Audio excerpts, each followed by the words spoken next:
जय सत्यम सिद्धायन में गुरु जय सत्यम सिद्धायन आशीर्वाद सभी को, जो आने वाले कुंभ की शुभकामनाएं, और सभी स्नान करें। महाकुंभ चल रहा है तो उस संबंधित क्या सच्चा ज्ञान है, क्या ज्ञान है जिससे जो भक्तजन है या हम भी हैं उसे सुन के अपना कुछ कल्याण कर सकते हैं? जैसे कि तुम देख रहे हो महाकुंभ चल रहा है। महाकुंभ में और इसी के इर्द गिर्द पूरे 12 साल और 144 साल में ये लौट रहा है, नक्षत्र वगैरह योग। तो इस समय क्या है, नेगेटिव जो फोर्स होती है बहुत ज़्यादा होती है। तंत्र मंत्र जादू टोने मूठ चौकी ये सब जो भगत जी टाइप होते हैं लोग बाग जो उतारा करते हैं, उसका इतना नेगेटिविटी आवाहन करते हैं। उसी के शांति के लिए ईश्वर ने 4 उपदेश दिए, और उसी के संदर्भ में जो नेगेटिविटी शांत हो और पॉजिटिविटी का विकास हो, उसी में सभी संत अपनी साधना करते हैं। तो हम भी जो रिफ्लेक्शन आता है भक्तों के माध्यम से, भक्त किस में करते हैं? ध्यान गुरु में। बहुत से तो गुरु एक काम कर देते हैं कि भाई रामचंद्र जी, कृष्ण जी, हनुमान जी वगैरह में उसे डाइवर्ट कर दिया कि भाई इधर ध्यान करो, तो वो सेफ हो जाते हैं, उनकी आध्यात्मिक यात्रा में विघ्न नहीं आता। और जो आत्म साक्षात्कारी होते हैं या जिनके विषय में जानते हैं लोग बाग और जो कल्याण करते हैं सीधा, तो उसमें क्या होता है कि वह व्यक्ति उसी पे ध्यान करेगा सारा कि भाई हम गुरुजी में ही ध्यान करें, गुरुजी में रही क्रिया योग करें।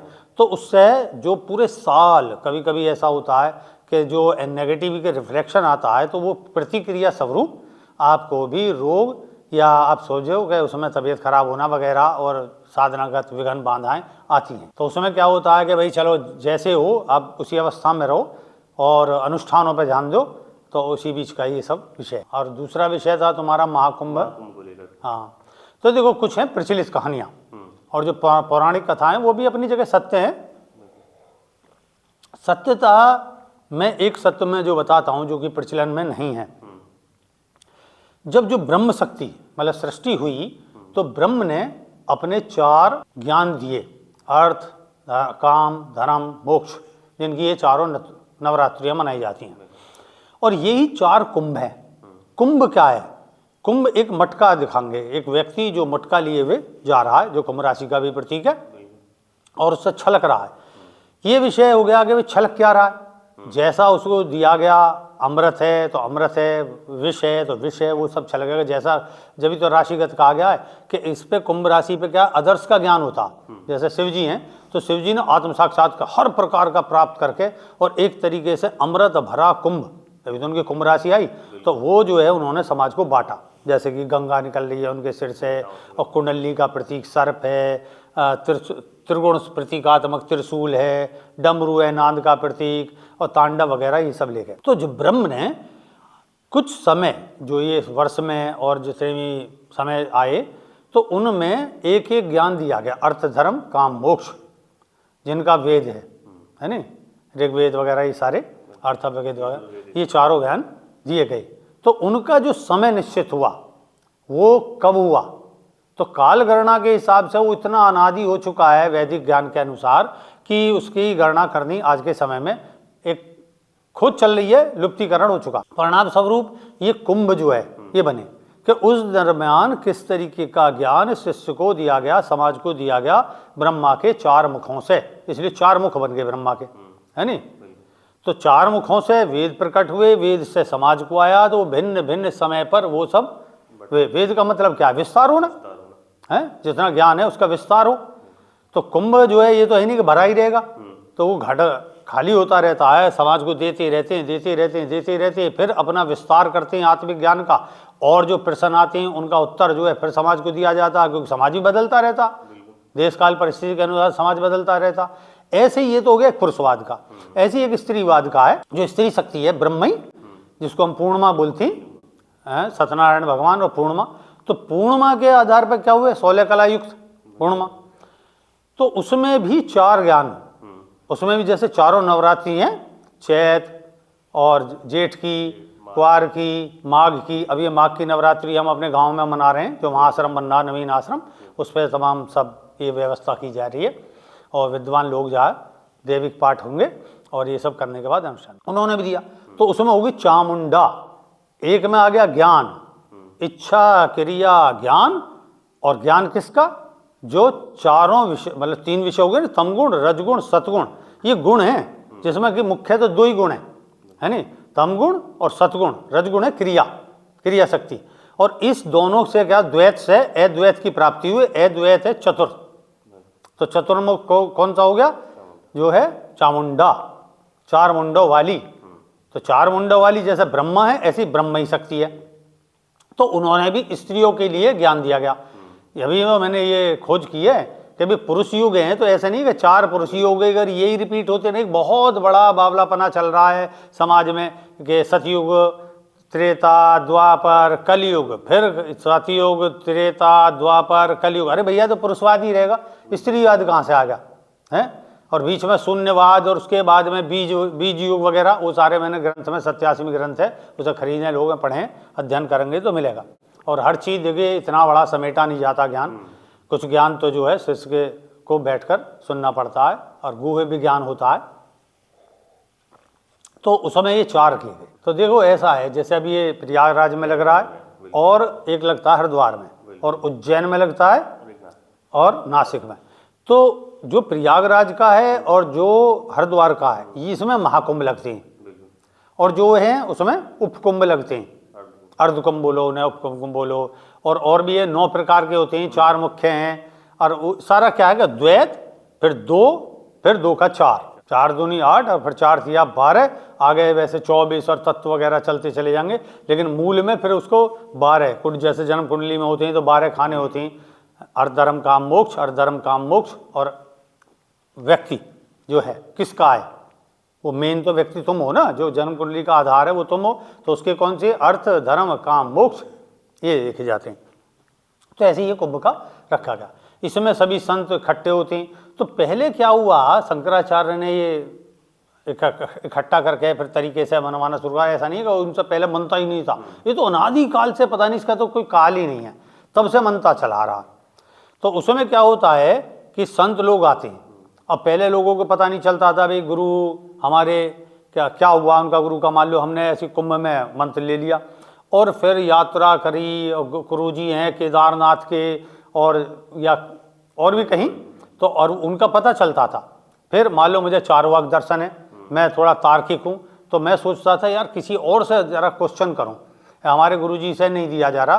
तो सीधी बात है केजी का गुरुजी है और लेके पीएचडी तक के और साइंटिस्ट गुरुजी, इस तरीके से गुरुओं का भी एक परंपरा, गुरु ही है, वैसा भेद नहीं है स्तर भेद, लेकिन ये करके जब चलता है तो यहाँ पे स्तर भेद बन जाता है कि क्वेश्चन का अगर प्रश्न का जवाब नहीं दिया जा रहा तो उस तरीके से आप खोजी होंगे और बिना जिज्ञासु हुए तो आप जो कुंभ का कोई आनंद ही ना है भाई। आप जिज्ञासा से ही तो कलेक्शन करेंगे और कलेक्शन करेंगे तो अपना कुंभ जो तुम हो, तुम्हारा जो घट है ये, इसके अंदर उसे डालोगे, ये ज्ञान है।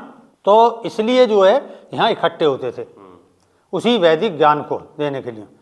किसी में अर्थवेद का ज्ञान है, किसी में तुम्हारा ऋग्वेद का ज्ञान है, इस तरीके से लेते।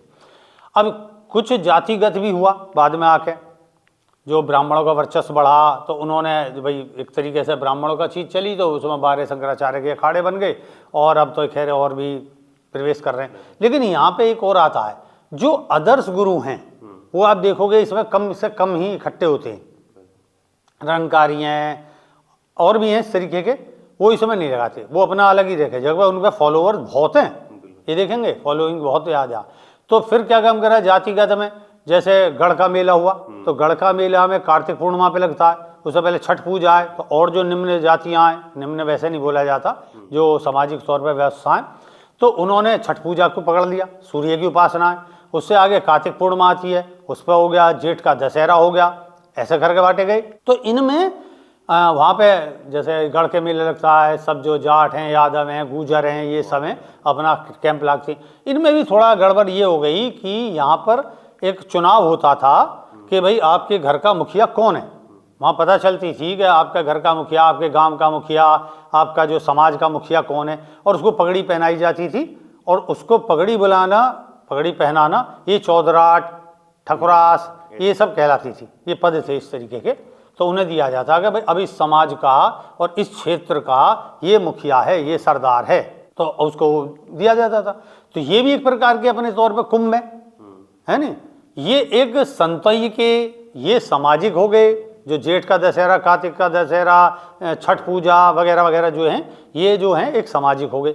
और ये भी एक महासमाज का हो गया, जिसमें एक वर्ग विशेष है संतों का, ऋषि मुनि जितने आके इकट्ठे होंगे और अपने अनुसार लोग बाग उपदेश सुनते हैं। और उपदेश सुनने के बाद में उसे गुरु चुनना, गुरु को भी शिष्य की आवश्यकता है और शिष्य को भी गुरु की आवश्यकता है। गुरु ने जो ज्ञान प्रकट करा है या अपना जो है अनुभव करा है, जैसे कहेंगे हम विश्वामित्र ने गायत्री दृष्टा हुए, गायत्री तो पहले से होगी, तो गायत्री प्रकट हुई के द्वारा उन्होंने उनका वर्क नहीं करा कि प्रकृति को भंग करने के लिए, उन्होंने उसे उपदेश ही उन्होंने शाप दे दिया, फिर उत्कीलन बताया। तो इस तरीके से ये सब रहस्य हैं, इनको गुरुमुख से, गुरु के पास बैठकर ये सीखा जाता है, क्योंकि कुछ है प्रैक्टिकलवादी बातें। ठीक है, तो कुंभ का काफ़ी हद तक ये समझ में आया होगा, क्योंकि ये आदर्श है कि भाई अमृत पे वो हुआ संघर्ष। और वैदिक ज्ञान भी है। वैदिक में क्या होता है, जो ये प्रचलित ज्ञान है कि इसमें अब देखिए अर्थ काम धर्म मोक्ष कौन है, मूलाधार का विषय है नहीं, मूल आधार। और उससे जैसे कुंडली चलती है, अद्वैत द्वैत, द्वैत का 4, 4 दूनी 8, 4 तिया 12, 4 चौक 16, ऐसे करके 16 कलाएं। और फिर जो है यहाँ पे द्वैत फिर आ गया और फिर अद्वैत आ गया। इस तरीके से 2 से ही चले, फिर ऋण धन, और ऋण धन का गुना होता चला गया। और उसके बाद में फिर ऋण धन और फिर जो है अद्वैत, मतलब जो कि एक एकत्र हो गया, इकट्ठा हो गया सहस्त्रार में। जो सहस्त्रों प्रकार की ज्ञान की धाराएं हैं, जो ईश्वर तक पहुंचने के लिए ज्ञान की धाराएं, वो सब एक जगह हो गई, उसे बोलते हैं सहस्त्रार। तो इसमें जो प्रचलन में है कि अमृत निकला, मंथन हुआ, सर्प है, वासुकी सर्प, तो ये सब हमारी रीढ़ है। रीढ़ को देखोगे सर्प की बात ही है, और उसका मंथन करा गया श्वास के द्वारा, आती जाती श्वास के द्वारा। ये ऋण और धन, और इस तरीके से स्त्री में धन और ऋण ये। तो जब उसकी रेही चली, इसलिए तो बनाया गया रेही क्रिया योग, कि रेही क्रिया योग जब चलाओगे तो आपका जो है समा मेरुदंड स्थिर हो जाएगा, आपासन स्थिर हो जाएगा, यम नियम शुद्ध हो जाएंगे। यम नियम आसन प्रत्याहार उसको धारण करना, और फिर उसके बाद उसमें ध्यान करना, प्रवेश कर जाना। और सम आधि, मतलब जो बाहर का दर्शन है और जो आंतरिक दर्शन है वो एक हो गया, इसे बोलेंगे समाधि। इसके बाद विभूति पाद है, विभूति पाद चलता है जिसे हम बोलते हैं सिद्धियाँ। सिद्धियाँ क्या, वो हमारी क्षमता है, विकास है। कान की शक्ति विकास हो गई कि हम यहाँ तक भी देख पा रहे हैं, सुन पा रहे हैं, नाक से हम सूंघ पा रहे हैं, जिह्वा में हमारा आंतरिक जो स्वाद हो, जितने भी प्रकार के स्वाद हैं उनका एक निचोड़ वो हमारे जिह्वा में आंतरिक टपकता है, जिसे हम बोलते हैं कि सहस्रार से कोई चीज़ टपकती है नहीं। अब वो टपकेगी तो वो बोला गया अमृत। तो इनके नाम रखे गए, तो प्रायवाची हो गए, शब्दों का खेल हो गया, और उसकी वजह से लोगों में भ्रम फैल गया। बहुत सीधा सा पातंजलि ने अपने योग के राजयोग में उस तरीके से ये सब वर्णित करा है। लेकिन पढ़ते कहाँ हैं हम, ओरिजिनल ग्रंथों को नहीं पढ़ते। उपदेश के साथ साथ ओरिजिनल ग्रंथ पढ़ने चाहिए, जिससे हो। हाँ, समय के अनुसार कुछ ग्रंथों में बदलाव जो किया गया है, ये अब कुंभ में जब इकट्ठे होते हैं तो वहाँ पे संशोधन किया जाता है कि भाई ये ज्ञान अब भ्रंश हो गया है और इसका तरीका विशुद्ध है, अब इसका शुद्धिकरण ये लाया गया है। फिर भी ये जरूर आवश्यक नहीं है कि वो जो कह रहे हैं वो कितना सत्य है नहीं, तो उसको जांचा जाता है। और जांचा जाता है साधना से। भैया साधना ना करोगे तो सब बेकार की बात है। तो आशीर्वाद करता हूँ, और कोई प्रश्न होगा तो भविष्य में फिर लेना समय अनुसार। और जय सत्यम सिद्धाय नमः। सभी भक्तों को महाकुंभ की शुभकामनाएं। और अगर वहाँ भी नहीं जा पा रहे तो अपने यहीं तीर्थों में स्नान करें। और ऐसे जो समय बेला है इसमें जितनी आप साधना ध्यान वगैरह करेंगे तो उतना ही आपको लाभ मिलेगा, चतुर्थ ज्ञान मिलेगा, और भगवान आपकी इच्छाओं की पूर्ति करे। जय सत्यम सिद्धाय नमः। जय सत्यम सिद्धाय नमः। आशीर्वाद।